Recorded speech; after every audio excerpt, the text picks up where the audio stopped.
We're in the middle of a national identity crisis.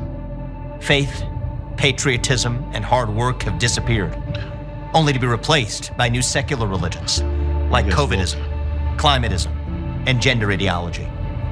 We hunger to be part of something bigger than ourselves, yet we cannot even answer the question of what it means to be an American. Today, the woke left preys on that vacuum.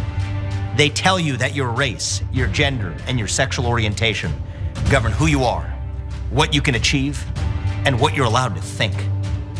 This is psychological slavery, and that has created a new culture of fear in our country that has completely replaced our culture of free speech in America. And that is why today I am announcing my run for President of the United States. Yes, dramatic political news today. Vivek Ramaswamy, a multimillionaire entrepreneur, has announced that he would very much like for you to know who he is and maybe buy his book or whatever. The way he worded it was different. He said that he was running for president or something. I guess technically he is, but he's running on the exact same anti-woke agenda and platform that literally every other Republican will. He has absolutely no chance whatsoever, which is why this comes across as so rote and cliched. But he is using this to get in the media. He appeared on Tucker Carlson to agree with everything Tucker Carlson has to say. Jayar, what do you think? Am I wrong? Is this gonna shake up the race? I heard about this guy announcing like a week ago, and I was thinking the same thing. I was like, should we pay attention to this guy? How far will this go? Or is this just a bit of an attention grab for a few minutes, maybe a couple weeks worth?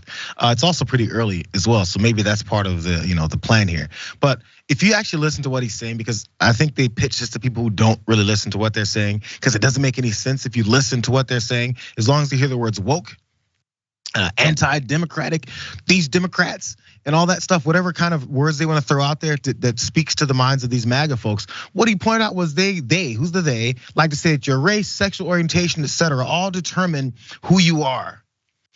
Coming from the party that's consistently passing or trying and pushing legislation that's based off people's sexual orientation, where they come from, their race, all that stuff, based off of discriminating against them on those things. Who's the ones determining laws based off of who someone is and who their sexual orientation is? Who keeps bringing up the fact that someone who puts a pronoun on a social media profile is a problem? They're destroying the fabric of America. Groomers. Who's bringing all this stuff all the time, clarifying and trying to put an identity on people based off of the hatred that they have for who they are? But then they'll say they're coming for us. They're saying your identity is based off of this. It keeps spinning people in these circles because they can't keep up with the BS that they've been thrown at them. Again, that's why, and that's the thing. And nobody knows who this guy is. It's all based in the popularity contest of who's the biggest hateful person possible. And he's speaking too long for them. Yeah, look, I think he's smart enough to know that if he goes on Tucker Carlson and says that the climate isn't changing, if he pretends to be that stupid, that'll help him out and maybe someone will buy his book or whatever. If he agrees with Tucker Carlson that diversity isn't our strength and buttresses the worldview of millions and millions of some of the most vicious racists in America's history, that'll help him out. These are all decisions that you could make to raise your profile or whatever. I personally think that it's disgusting. It makes a mockery of what presidential races should be about.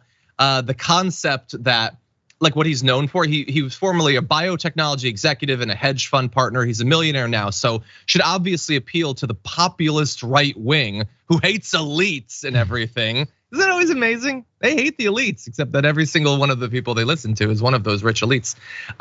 He made a name for himself in right-wing circles by opposing corporate efforts to advance political, social, and environmental causes. How is that still a way to make a name for yourself? That's what literally every single one of you does. And what a bold stance. Finally, stopping corporate America, which is just so overboard in fighting for justice and equity. Very, very bold. He's useful because his name is Vivek Ramaswamy.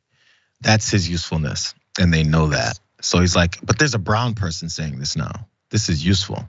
He knows. I certainly can't speak for everyone. My suspicion would be that that's what Tucker Carlson thinks about it. I don't know. Anyway, maybe I'm wrong. Maybe he'll be our next president. We'll figure it out.